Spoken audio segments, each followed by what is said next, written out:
alam mo, marami pa akong dapat. Pag na-stress kasi ako, kain ako ng kain.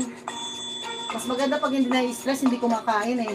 Ako na pag na-stress ako, kain ako ng kain. So, yung dito ko, need ko talaga na i-bending siya para mas lumiit pa siya. So, you have to inhale, exhale. Inhale, exhale. Inhale, exhale. Inhale, exhale. Inhale.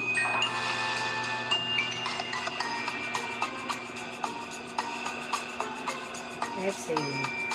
Okay, relaxing talaga mag-inhale, exhale eh.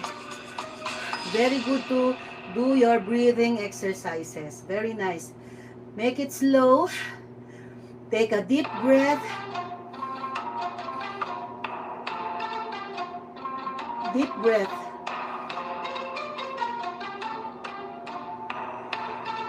And exhale. Ayun.